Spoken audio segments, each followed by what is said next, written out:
welcome to Lead Line, reminding you of your personal genius and how you think in order to actualize what you desire.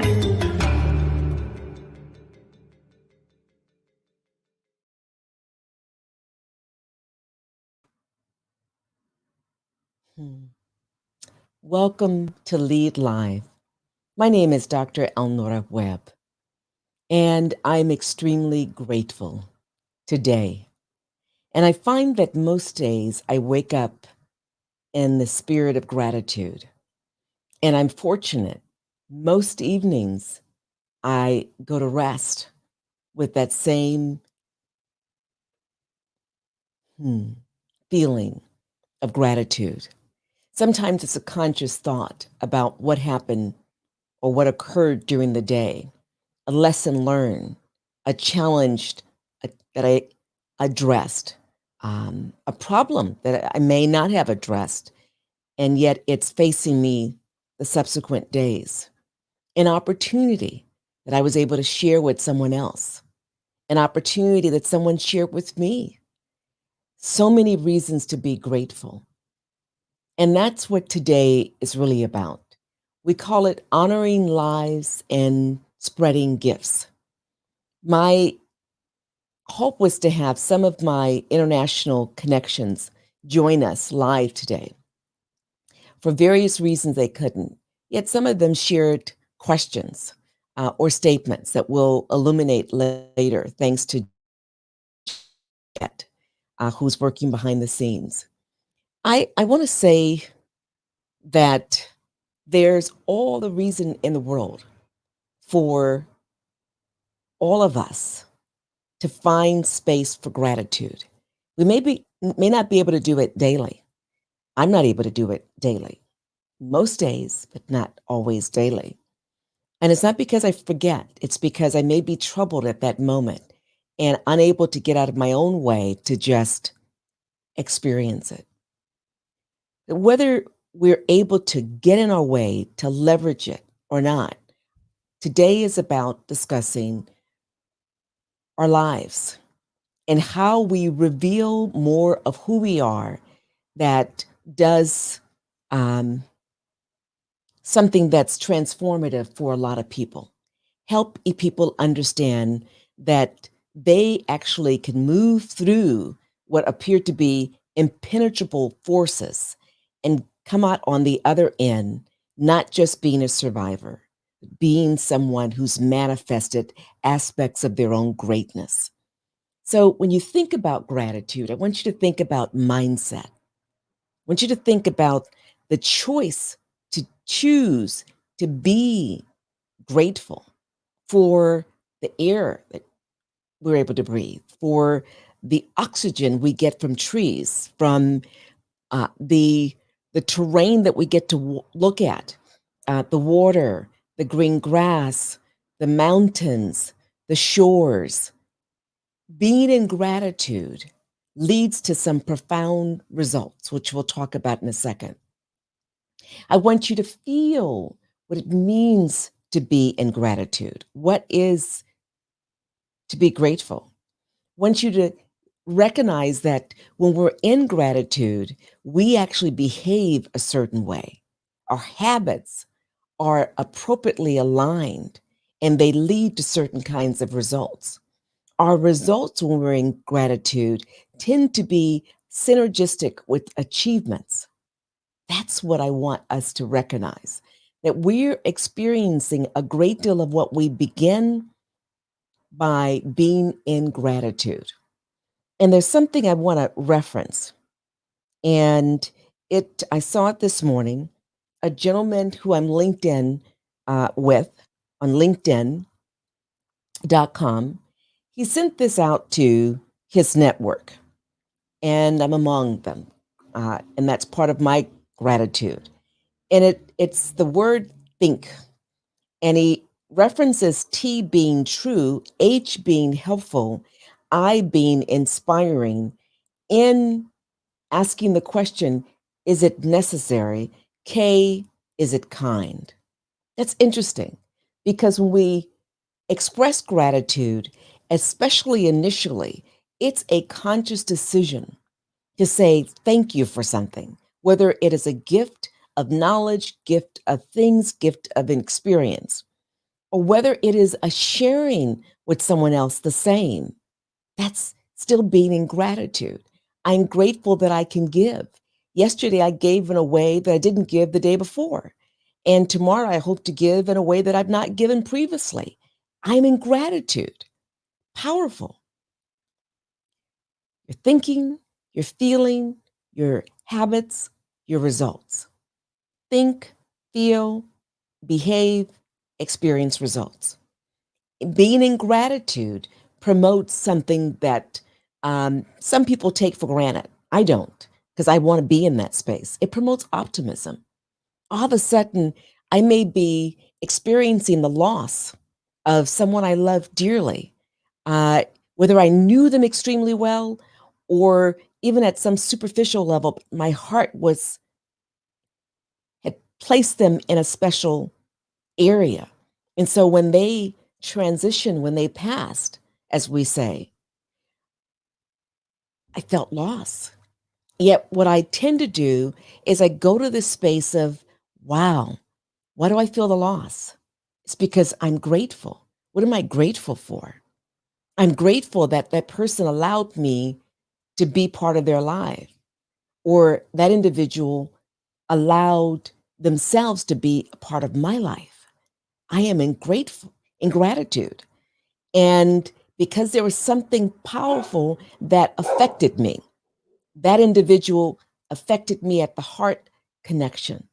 And they influenced the nature of my thinking and my behavior, and hopefully in a healthy way. And given my knowledge of self, I only allow people close to me that actually adds value or I can add value to. So that gratitude is powerful. Gratitude is as I want Jet to show a picture that I found. We didn't create it, but I love it. It's the fairest blossom which springs from the soul. So I said it's a conscious decision that at some point you have to feel it for it to be real. And it's to come from a space that is really powerful. And why is it referred to as the fairest blossom which springs from the soul? What is fairness? It's to be equitable, it's to be fair, it's to be just, it's to be open minded. By engaging in this space of gratitude, all of a sudden we're opening our heart, we're opening our minds, typically on the unconscious level, and we're being open to the possibilities. Makes me think about um, the importance of cultivating gratitude. There's another statement. Unfortunately, I don't know who came up with the statement, so I want to attribute it to that spirit out there. It says, like all virtues, gratitude requires constant cultivation until such a day when we can say, thank you for nothing. Thank you for just being, which is powerful. We, for those of us who are in has some level of gratitude, we're fortunate to be here. There are many people who are not here who had a vision or who wanted to create a vision, and their life was cut short of that. We don't know why. I assume every life is instrumental to something. So there is a reason for all of our existence from my humble perspective. In my mind is a dear loved one, a goddaughter who says, sometimes, Godmommy Tina, stuff just happens. It's not part of a design order. And that may be true. Yet I firmly understand that when I'm in gratitude, I'm grateful, and I share a gift or I receive a gift, which is so important for us. Some of us give, and we're okay with that. We actually have fun giving. We enjoy it. But we have difficulty receiving because somewhere along our path, we bought into that notion that we're not deserving, or we don't need, or you fill in the blank. When in fact, when we give, Part of really honoring the universe, honoring the Great Spirit, honoring God, honoring Tao, honoring however you convey and understand through your faith all that is. Part of honoring that is receiving. So we can't just give. All of a sudden, we'll be empty. Part of receiving, when people want to give to us, that's part of us saying thank you and being in gratitude. And sometimes we get gifts and we don't even know where they came from. We're like, oh my goodness, I didn't deserve this. You're cutting your blessings off. Everyone deserves all the blessings that come. And in fact, we don't have to work for them. Just by being of the divine order, part of the divine, of life itself, we're going to receive. So welcome it. Be in gratitude for receiving. It's the natural way to be. So, what are some of the gifts that we spread? They are in the receiving, they are in the intentional giving, but they're also in ways that we don't necessarily think about. So, I'm thinking about a young entrepreneur who is someone I value greatly among many remarkable people on this planet. She was an employee and she shifted herself out of being an employee and decided to build a business. There are a lot of naysayers that says, "What are you doing? Have you lost your mind? You've got a family. You've got to have security." And in her mind, she creates security. It's not created for her. In her mind, she could see the business being developed. In her mind, she had already had gratitude for the manifestation of it. And guess what? Within a few years, she has more business than she can manage. And so she's leveraging other people. So I'm thinking about another individual who's in great gratitude, who called me up. He was with his wife, less than a month and a half of us working together, and said, "Oh my God, what you promised me in a couple of months has happened. Thank you, thank you, thank you."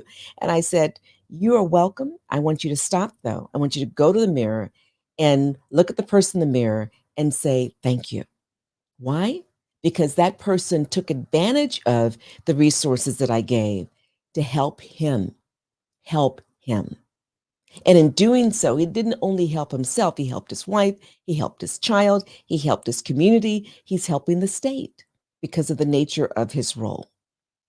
So we are, in fact, from my humble perspective, gifts. I think about one loved one. I remember when I was, oh goodness, this was at least, oh goodness, it's almost 30 years ago. One of my nephews came to me. He was watching me with other nieces and nephews.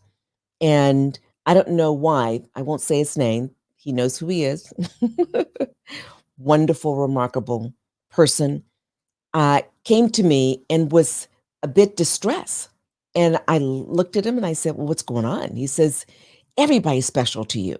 All of your nieces and nephews are special." And I wasn't following it. And then it dawned on me that I interacted with that beautiful, remarkable, brilliant mind, uh, great, energetic force as though it was, and it actually was and is special. And so his takeaway was I was the special one. And then I fast forward, and I go back in time, and one of his cousins said to me, "Oh, I'm your favorite niece." And I was like, that's interesting. Never occurred to me. It's because the way I treated that individual. So they were able to walk away and think they were the special ones, they were the favorite ones. Years later, the nephew I referenced earlier contacted me. I think was in a space where he was working with young people and contacted me and said, "Antina," they call me by my middle name, "I get it." I'm like, "What do you mean? What do you get?" "I get it now." He's at least 10 years older, and says, "I understand what you meant by special, by treating me special, by treating every one of your nieces and nephews special, because I see the specialness in every individual." Well, when he shared that with me, I didn't know that was what I was doing. I just love everybody. And so everyone was and is special. When he shared that, it was a gift to me. But what I had given without intentions was a gift to him to prepare him for his engagement with young people.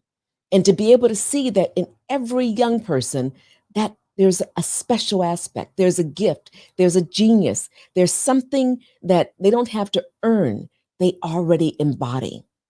It makes them special, it makes them a gift. And the degree to which we honor that, we honor our own gift to them to edify their well being, their spirits, enable them to be the magnificence that's already embedded within them, to actualize it.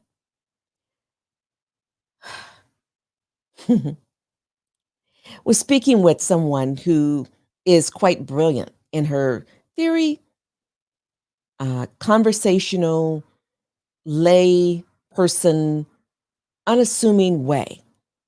She comes from brilliance, she is brilliant. She was just sharing with me uh, and another uh, dear loved one yesterday that hmm, there's someone she works with who died medically.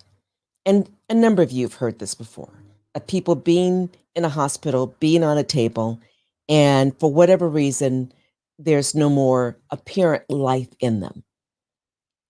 The technology says their heart stops, their brain functioning has ceased. Everything indicates they've transitioned. If my information is correct, this individual was medically dead for at least 20 minutes. Well, you get a sense of the following, the balance of the story. The person came back. I think the person was about 20, 25. Here it is over 25 years later. This person exceeded all expectations, wasn't expected to walk, wasn't expected to certainly function because the brain had ceased to function for such a long time. This person was able to move his trajectory and earn his PhD. Exceed all expectations.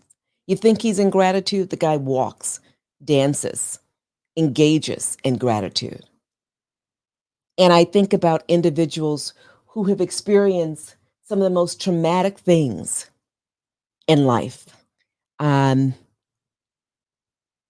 to their to their bodies, to the bodies of their loved ones, witness parents, grandparents, children.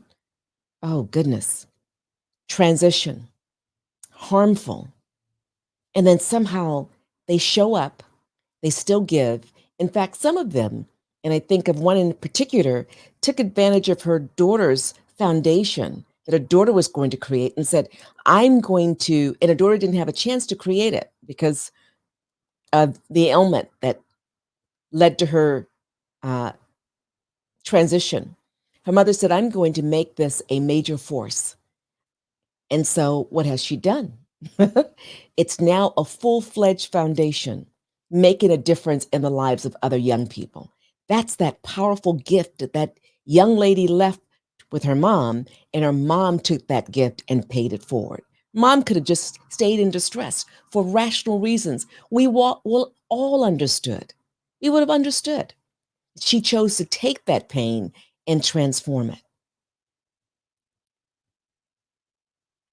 I think about so many people who have means, financial, um, great networks, call on someone when they need someone to help with their business, to help with their family, to help with whatever, a move. And their ability to give is just as remarkable as the individual who, in the eyes of most folks, have nothing, meaning that they're homeless. And yet I've witnessed the extremes of an extremely wealthy billionaire and a person on the street, both giving. And so, what's the significance of those gifts? They're both equally important, they're both critical. We need to be explicit in our giving, even if it's as simple as a smile to a person who otherwise may have not seen a smile in months. because of how they're perceived by society. The gift that we give actually pays itself forward. I had a young man come to me I worked with in the 80s. I was, now it's early 90s. I'm at Stanford. I was at Sonoma State and at Stanford University. And he just showed up and I looked and I thought, he looks familiar. He's one of my previous students. And he came to me to let me know something that I would have never known.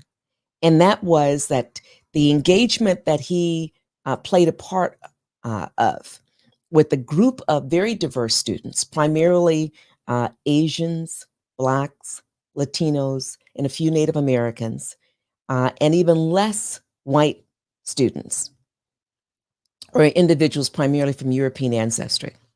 And he was one of those students who didn't know anything about his ethnicity, didn't know about his family, other than that they were wealthy and they were from a wealthy community in Marin County.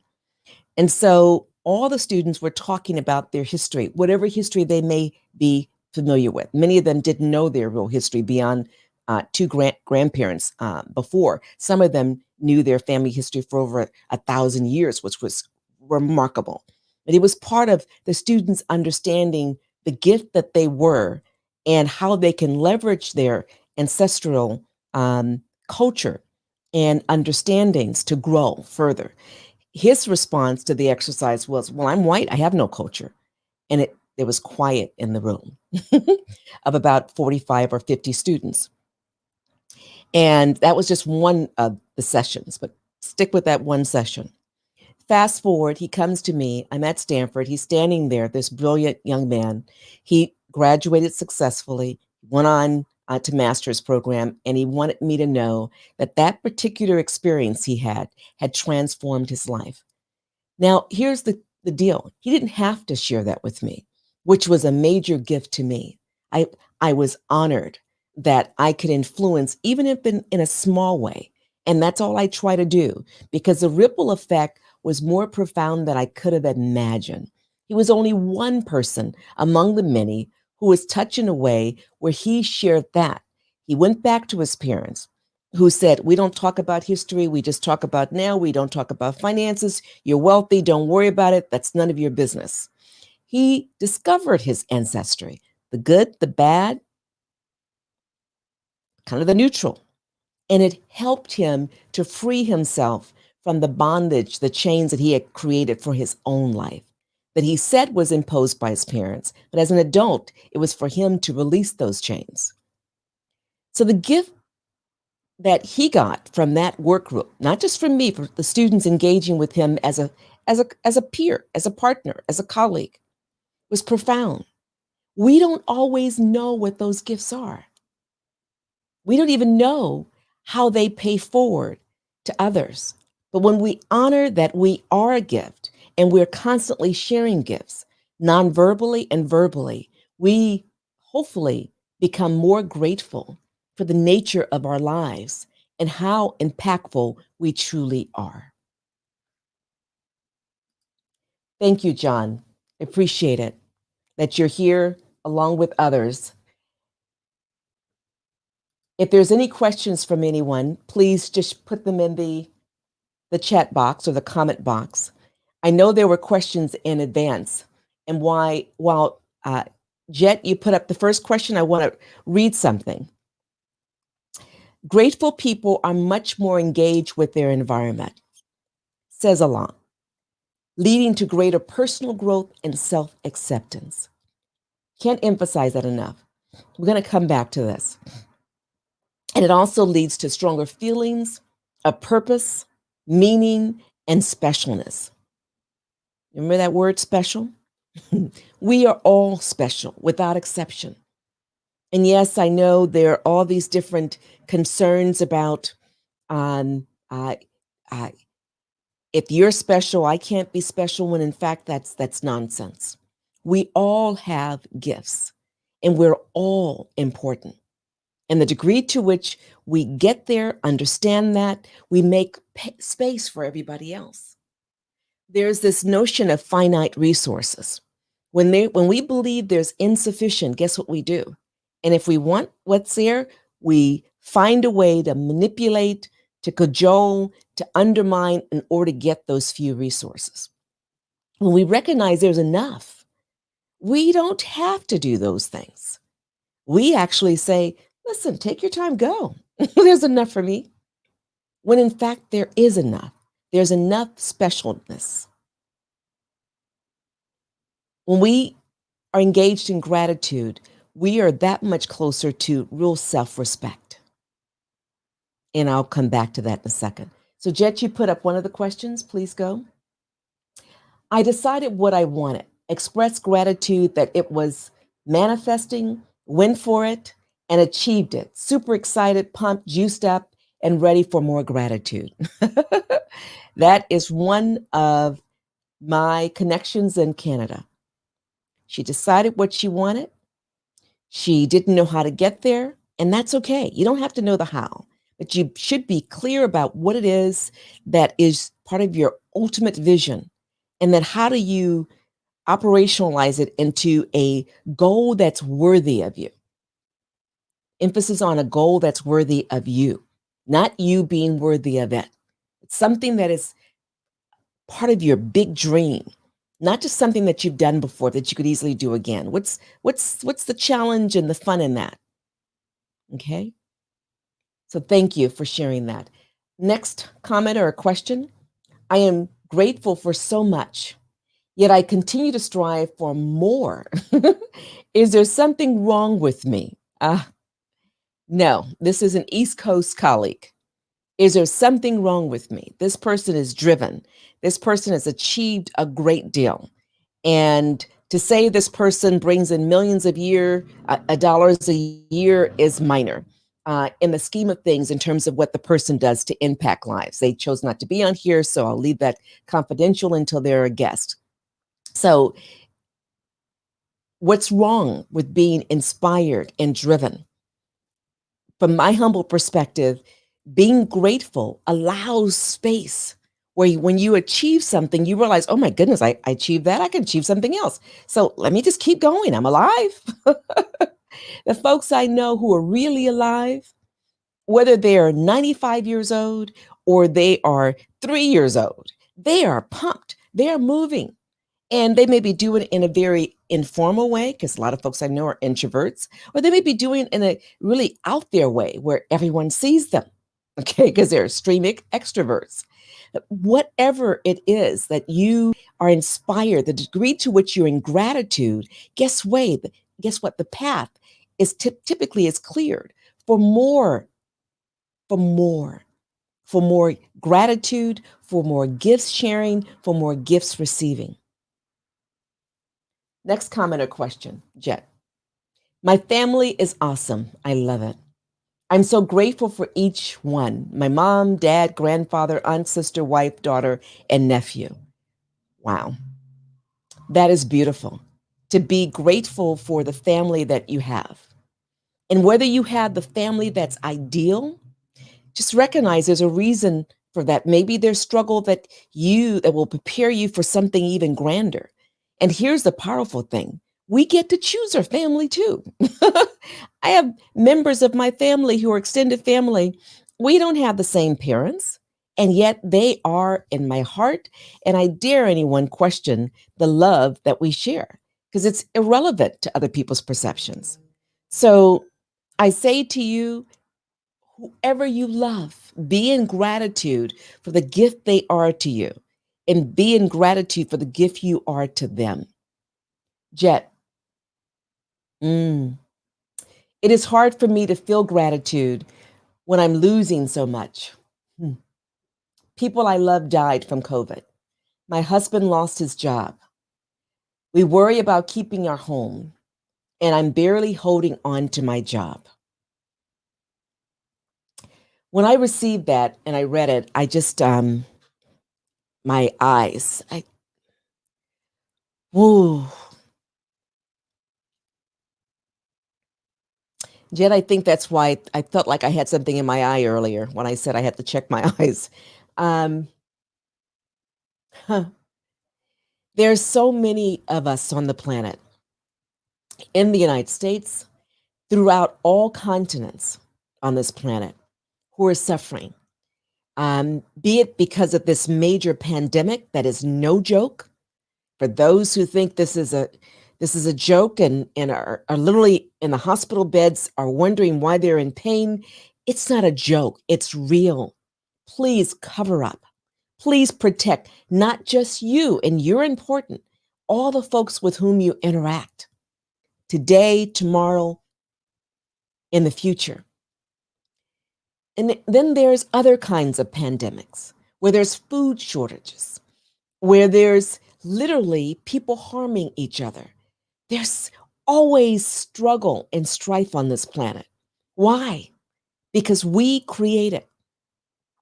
Yes, we can blame it on the weather, the conditions, but so much of what's happening in terms of climate change, we help to create. We're part of nature, and somehow we believe we're removed from nature. We need to function much more in sync in order to level things, whatever that means. So, for those of you like the individual who shared that statement about losing so much, I recognize it. I honor you. I honor you. And I ask all of us to honor you and to do what we can to influence policies and practices that ensures that you are not alone. Not only are you not alone because you have some safeguards in terms of residency. No one should be homeless on this planet, and yet we know too many are. One is too many. There are millions who are without proper shelter, food. I don't even know. There may be more like billions. The point is that there are many of us in distress, and if anyone's in distress, all of us have some level of distress. And when all of us are healthy or in a space where physically, emotionally, spiritually, we're okay, that's when we can literally move together and be less concerned about the nonsense. When I said policies, so how do we ensure there are housing opportunities for everyone, wherever they're at? How do we ensure that people have proper food that's nutritional, not just stuff they can stump in their system to feel like they're full, but actually that nourishes them, energizes them, gives them the clear thinking that allows them to engage in responsible ways? That's the gift that we're responsible for giving, I believe, humbly speaking. So when I've seen that billionaire give and I saw that homeless person recently give, they didn't give from seemingly from a standpoint of ego. It was they had the capacity, and so they did. So how do we shift things as a society? Well, we give because we have the capacity, and there truly is enough.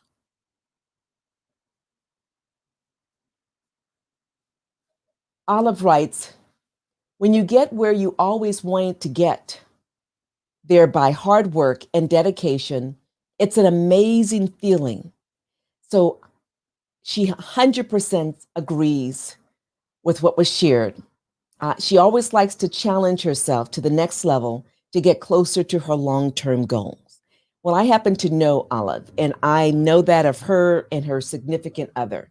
They're about the business of being clear, of deciding, and then acting, and then leveraging the feedback they get from the universe, making course corrections and acting, making course corrections and acting in order to get the results that are necessary.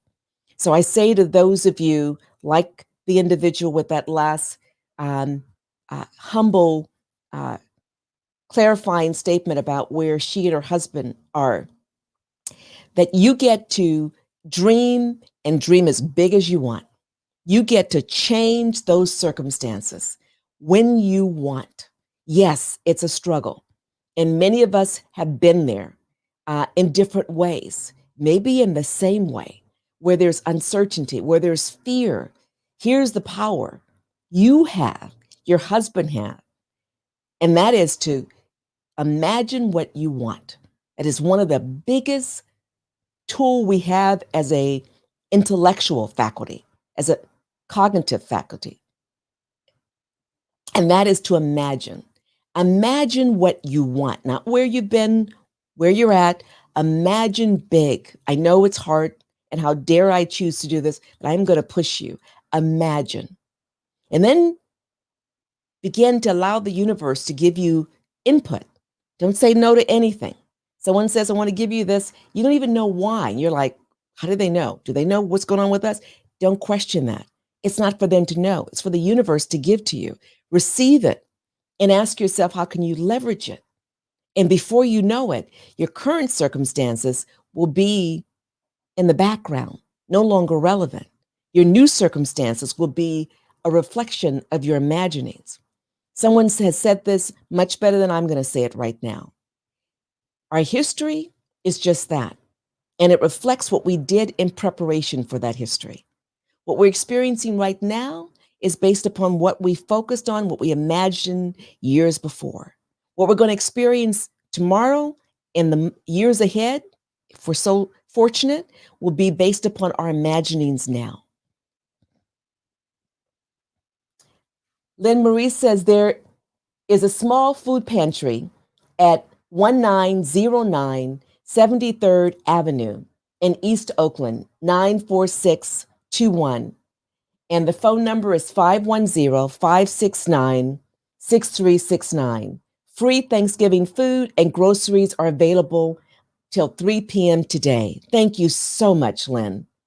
That's what it's about. It's about giving. It's about paying it forward. It's about sharing in a way that's unconditional. And that food pantry, there are no cost. It's zero cost. No questions. You go in there, you receive. And there's so many spaces around this planet where that's the case. We need to make it so that everyone gets to experience the dignity of being a human being and gets to experience the capacity of their ability to work for what it is they want to achieve. It starts here. Everything that I have, this mic, this computer, this camera, etc., everything was imagined first. Then it was created. You have imaginings. You have something that will enable all of us to find life much gentler, much kinder, much more accessible. Think about your gifts.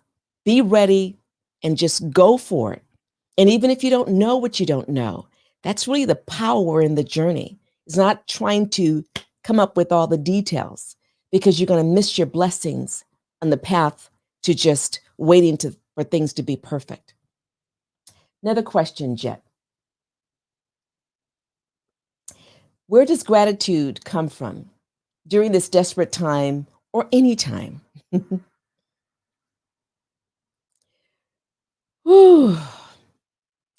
We are gratitude. Gratitude comes from within. We are gratitude. Gratitude starts. Gratitude really is the essence of who we are when we choose to allow that to be so. We're gifts to our parents, even if those parents didn't understand that when they had us. We're gifts to our neighbors, to our community, to our extended family, even if they don't understand the nature of each one of us as gifts. We're gifts to life. And we had the fortune to choose to honor this temple in which our spirits reside and be the gift that we are in a way where we are constantly paying it forward. I'm thinking about a gentleman who's in prison. Was in prison. When I was president of a local college, he sent me an email. It's not correct. I'm getting the story wrong. He sent me a letter. And I got that letter, and he says, "You remember me? I was one of your students at X university." And I read the letter, and I was like, I couldn't remember his face. I could vaguely remember his name. And yet I wanted to, independent of there being thousands of students with whom I worked. And something about his spirit came out of that letter and says, "You're probably not going to write me back, but I just want you to know that you were inspiration to me. And I did these things. I got ahead, but I tried to take the easy route and I ended up in prison." And he didn't say he didn't deserve to be there. He acknowledged that he was there and he was going to be getting out soon. He wanted some assistance. And I felt so grateful that he could remember me and would think to even write me, and the time and the energy it must have taken for him to write this multiple page document. I responded. I sent it. And before he got out, he was to get out in 3 months or 4 months, he received it. And so he got out and he wanted to send me something. Well, I didn't know that. I don't know. I didn't know what had occurred with him. Several years later, I'm in the community and this gentleman walks up to me, very kind, tall guy.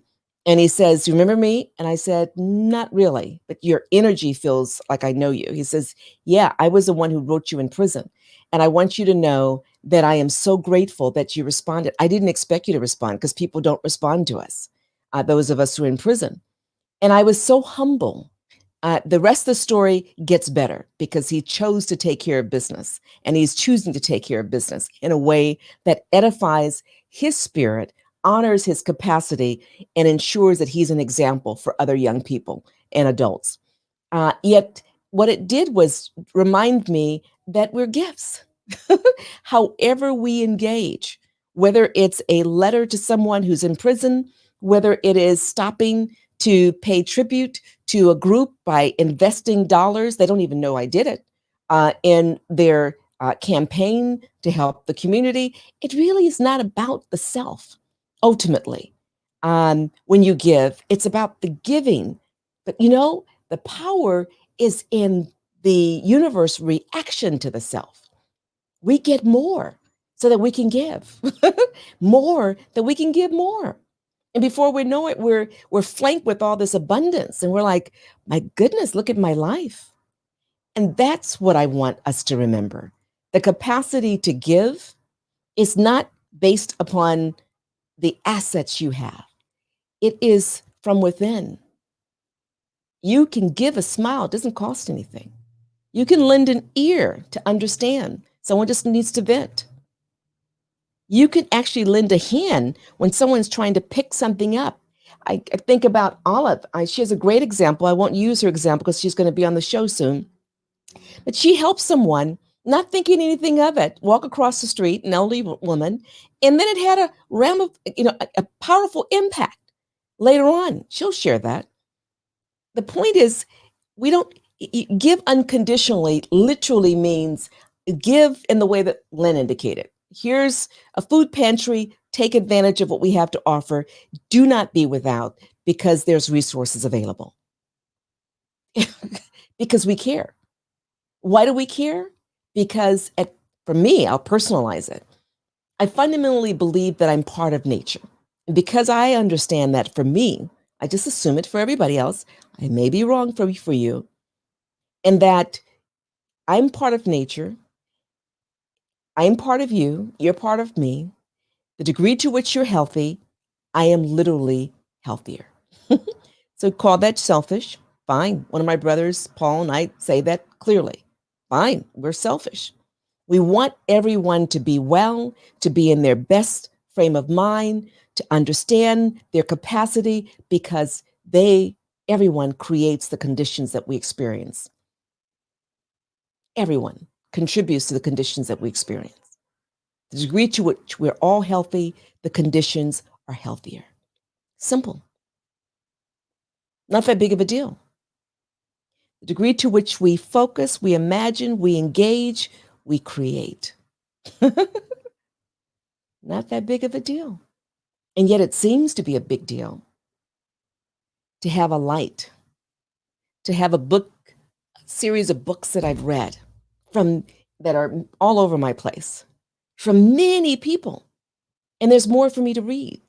because I enjoy reading nonfiction where people are sharing science, they're sharing a philosophy, they're sharing sociological studies, they're sharing the power of branding, they're sharing the power of manifesting through the imagination, they're sharing the power of one's own heart, the heart mind connection.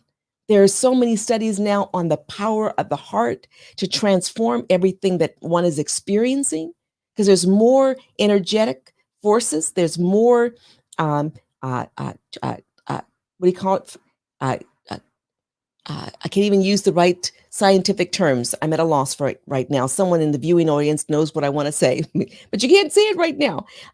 There's more connections going from the brain, from the heart to the brain than the reverse. We understand the power of the heart. And so this gratitude allows us to really cultivate that heart, cultivate that emotional mind that's connected to the heart in order to free us and make us much more open to gifts and much more predisposed to sharing our gifts. Were there any other questions or comments? Mm. My wife and I feel very lucky. another team, even though there still is great uncertainty in our lives. I know their story. It's a pretty challenging story. Now we both are healthy and have friends we can depend on. Many thanks to you. I think they mean to say our friends. Gratitude. This is a couple that's in another country. And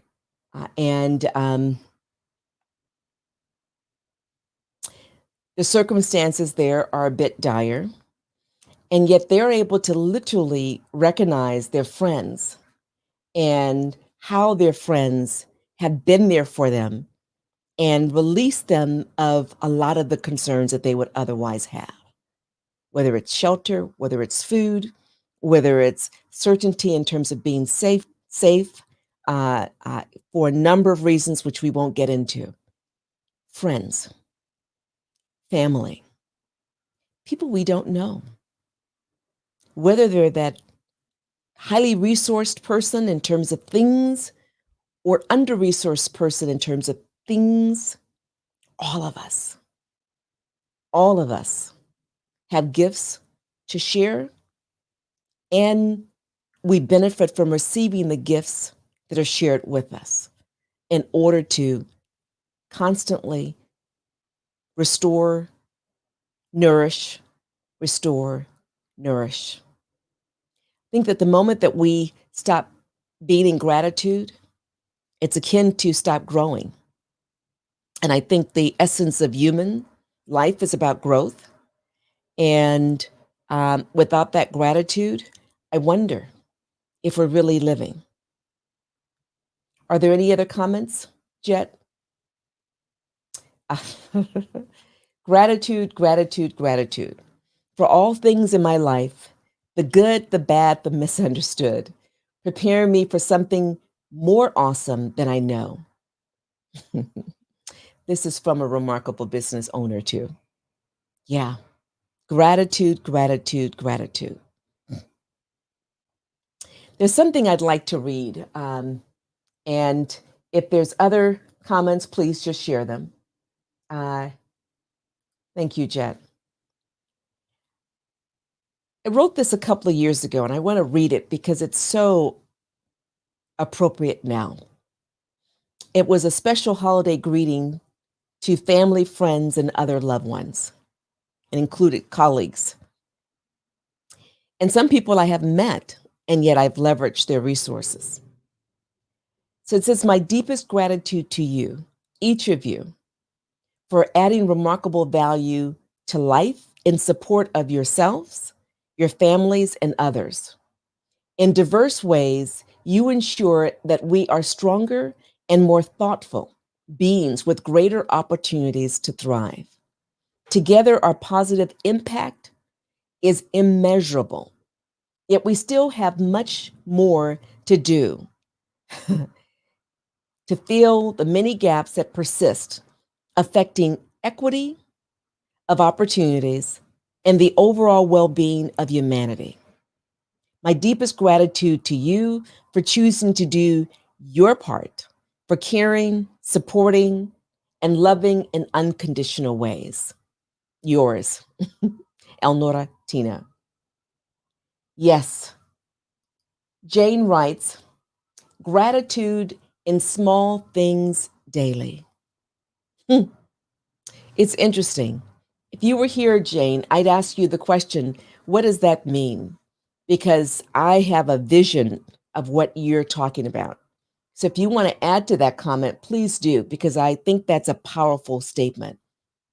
Gratitude in small things daily. Being grateful for the food that you're able to eat, even if it's just a piece of apple. Think about so much that went into getting that apple to grow. The sun, the nutrients from the soil, the tree that sprung up, the branches that sprung up, the flowers, the petals that surrounded it and gave it its nourishment. And then at some point, with the right combination of all the above, the rain, the wind, the sun, the apple falls. We get to eat it. But we didn't get to eat it right away unless we have an apple tree. Guess what? There are individuals who literally went to those locations, whether they're farms, whether they're huge multi acres, and picked those apples if they didn't fall. And they loaded them into trucks. They got them to the distribution places, and those distribution places did their thing to get them to wherever we purchased them from or secured them from. That's a lot of man, woman hours. There's a lot of reasons to be grateful for that one apple and everything in life that led to each one of us being able to take a bite from that apple. Or it could be a piece of cornbread that someone lovingly took the time to make. I think about breads I used to make. I don't make them anymore, but used to just take the time to knead it and then make certain all the ingredients are there and then watch it just over time just expand and the smells and put it in the oven. My goodness, people are doing this daily in so many homes and even so many villages, so many contained environments that maybe be outdoors. They're feeding, they're edifying the spirits of others. That's what this session is about. So, whether we're in a particular leadership role of an organization, I think we have all the reasons to be grateful. Whether we're in a small community, I think we have all the reasons to be grateful. Doesn't take away the fact that there's pain, there's true distress, and we should honor that. And we must honor that in order to heal and move forward. But even when we are not fully healed, move forward in gratitude, knowing that on the other side, that there is in fact another side to that experience. Think about the simple notion of a glass that has water that's a quarter filling the glass. So one could say, I have a quarter uh, filled glass of water, or I have a glass that has almost no water. It's all a matter of mindset. Both are factually correct. But what would you prefer? To say, I have a glass that has some water I can leverage, or say, it's not enough, I can't use it. When you're thirsty, you don't go, it's not enough, hopefully. You say, I have water that will nourish me until I can get some more water. And then you engage in activities in order to secure the water that you need, however you do it, so that you continue to move forward. So think in terms of that simple metaphor of the glass half full and choose to move.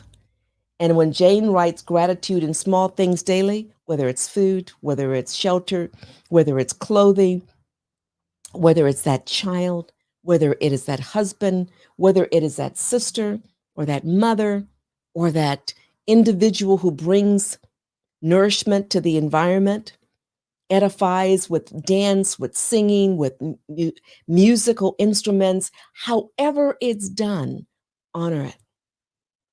And when we're in our particular leadership roles, whether we're the CEO of a corporation, whether we're a president of an institution, whether we are a director of a program or a supervisor of a team, we have the potential to lead by example. We're responsible for leading by example. That's inherent in the definition of leadership. Otherwise, what are we doing? We're just managing things and trying to manage people, which break people. We lead through example. We coach, we facilitate, we honor, we support. Thank you for choosing to be the gift that you are. And understand that there's more to life. There's much more to life that we get to experience when we're in gratitude. When we're in gratitude, we remind other people to do the same. And sometimes those other people may be experiencing it for the first time. That's your gift. Yes, each one of us is a gift. And thank you for honoring the gift that you are.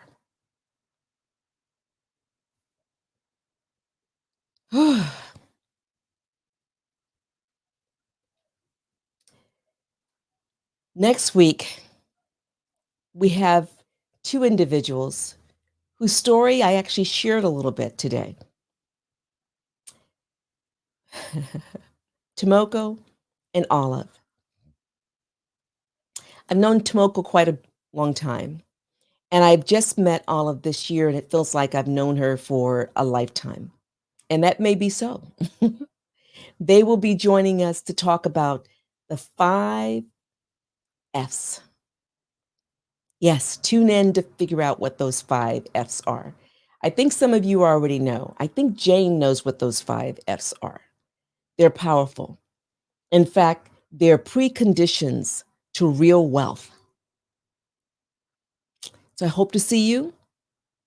Tune in next Wednesday for Lead Live, noon Pacific Standard Time, 3 p.m. Eastern Standard Time. And if you're in the Philippines like Jet, it's early in the morning. Or if you're in Africa or in other parts of the continent of Asia, Europe, check out the time. Every Wednesday at noon. And next week is going to be extremely inspiring. See you soon. Enjoy the holiday spell. Be in the gratitude space. You deserve to give yourself that gift. Thank you for honoring you.